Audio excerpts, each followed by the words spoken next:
देखिए 11 नंबर सवाल में कहता है कि एक व्यक्ति 3.5% वाला 96 की दर का रेलवे स्टॉक बेचकर प्राप्त धन से 4.1/4% वाला 108 की दर से ट्राम्बे स्टॉक खरीद लेता है। इस प्रकार उसे वार्षिक आय में 25 रुपया की वृद्धि होता है। ठीक है, लेकिन सवाल में थोड़ा लिखने में भी किया है मिस्टेक, इधर उधर जो कहिए, समझने में आपको थोड़ा सा दिक्कत होगा। ये वास्तव में है क्या बात, उस पर ध्यान दीजिए कि एक व्यक्ति ने कुछ स्टॉक को बेचा, एक व्यक्ति ने कुछ स्टॉक को बेचा जिसमें वो 96 के दर से बेचता है। उसके पास कुछ स्टॉक था। कहने का मतलब सवाल में जो कहता है निकालने कि उसने कितने का रेलवे स्टॉक बेचा, मतलब उसके पास कितना का रेलवे स्टॉक पहले से था, ये पूछ रहा है। मतलब उसके पास पहले से कुछ स्टॉक था, ठीक है, जिसका मूल्य आपको निकालना है। उस स्टॉक को वो बेच दिया, कितना के दर से, तो 96 के दर से। और तब जो उसको प्राप्त हुआ धन, उस धन को 108 रुपया के दर से दूसरा स्टॉक खरीद लेता है। ठीक है, तो सबसे पहले उसके पास कितना का स्टॉक था जो उसने बेचा, वो हम मान लेंगे कि माना कि उसके पास x रुपया का स्टॉक था जो उसने बेचा। ठीक है, तो यहां पर हम पहले मान लेते हैं let railway stock equal to x rupees, यानी उसके पास जो रेलवे का स्टॉक था जो उसने बेचा, जो उसने क्या किया, बेचा, इसको इसने बेचा था। ठीक है, इसको सोल्ड किया था, तो उसके पास स्टॉक था कितना का, x रुपया का स्टॉक था पहले से। अब देखिए, अब यहां से ये जो इसका स्टॉक था, इस पर उसको 3.5% आमदनी होता था, इनकम या प्रॉफिट कहिए, उसको 3.5 रुपया पर स्टॉक होता था।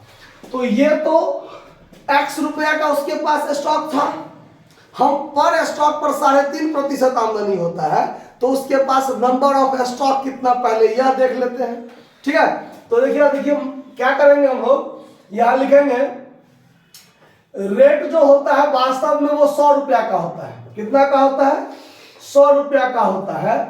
तो यहां पर नंबर ऑफ स्टॉक जो होगा इसका, नंबर ऑफ स्टॉक जो होगा इसका x/100, ये इसका क्वांटिटी हो गया, मतलब मात्रा। उसके पास x/100 स्टॉक था।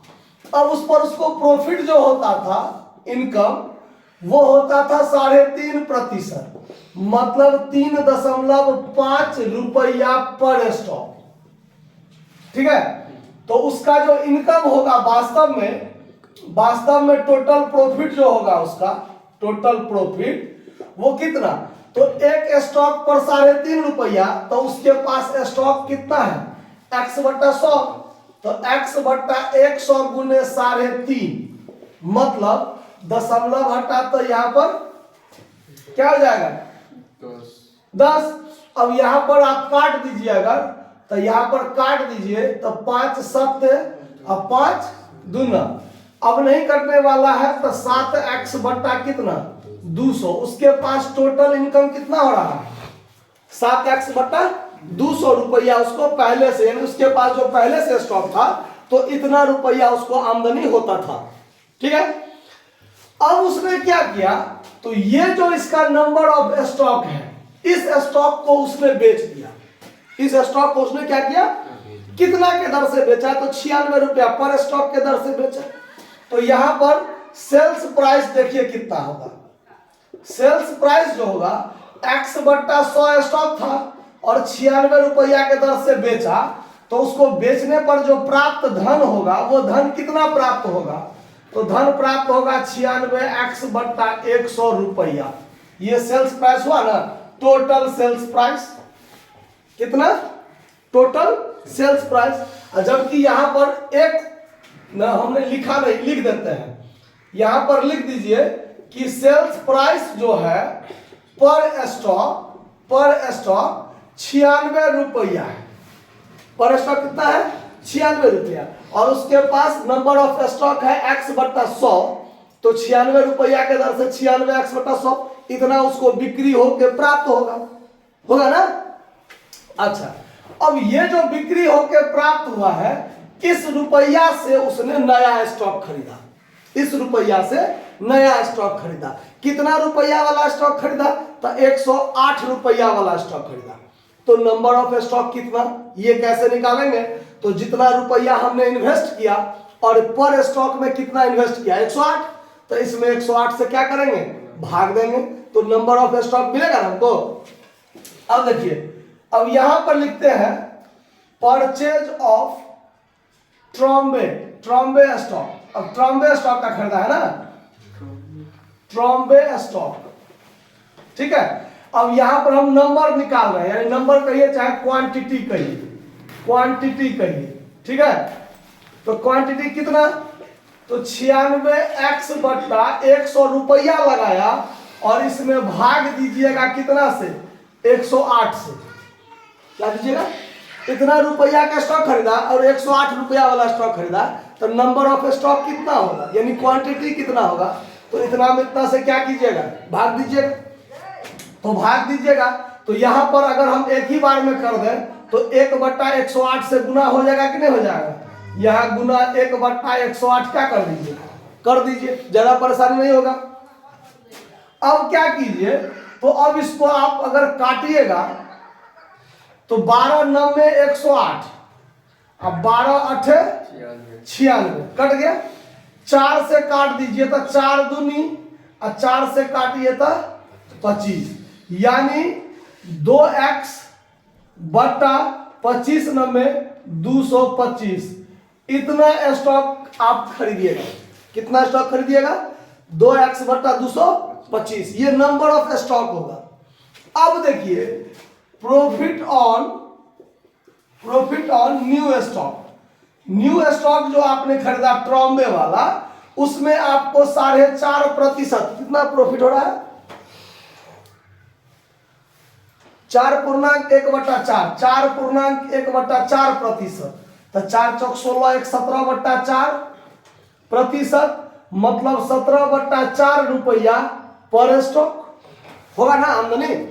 अब उसके पास टोटल प्रॉफिट अगर देखिए तो नंबर ऑफ स्टॉक ये है 2x बट्टा 225 और पर स्टॉक उसका आमदनी हो रहा है 17/4, तो टोटल आमदनी के लिए नंबर ऑफ स्टॉक में प्रॉफिट पर स्टॉक से क्या कर देंगे, गुना कर देंगे।